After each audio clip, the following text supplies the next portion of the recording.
வணக்கம் நண்பர்களே. இன்று நம் வீடியோவில் நவம்பர் மாத பூரண சந்திரனுக்கு வழங்கப்படும் ஒரு அழகான பெயரைப் பற்றித்தான் அறிந்து கொள்ளப் போகிறோம்.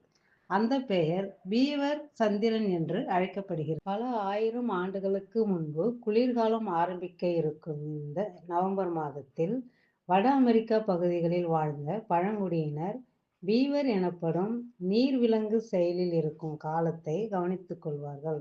குளிர் வருவதற்குள் இந்த விலங்குகள் தங்கள் குடில் மற்றும் அணை போன்றவற்றை சீரமைத்து பாதுகாப்பாக மாற்றிக்கொள்வது ஒரு இயற்கை சுழற்சி. இதே நேரத்தில் மக்கள் விலங்குகளை பாதுகாக்கவும் அவற்றின் தோலை பயனுள்ள பொருட்களாக மாற்றவும் டிராப்ஸ் அமைப்பார்கள்.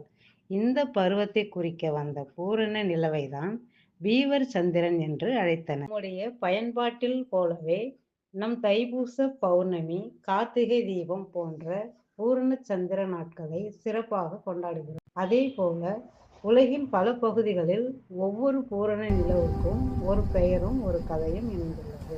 எனவே பீவர் சந்திரன் என்பது காலம் மாறுகிறது, குளிர் நெருங்குகிறது, இயற்கை உயிரினங்கள் அவரவர் வீடுகளை தயார் செய்கின்றன என்பதை நினைவூட்டும் ஒரு அமைதியான மாத சந்திரன். அப்படியே வானத்தை நோக்கி அந்த பூரண நிலவை பார்ப்பதற்கான அடுத்த வாய்ப்பு வந்தால் அது வெறும் ஒரு நிலவல்ல, அது இயற்கையின் மாற்றத்தையும் வாழ்க்கையின் ஓட்டத்தையும் அமைதியாக நினைவூட்டும் ஒரு சின்னம். நன்றி நண்பர்களே. அடுத்த வீடியோவில் மீண்டும் சந்திப்போம்.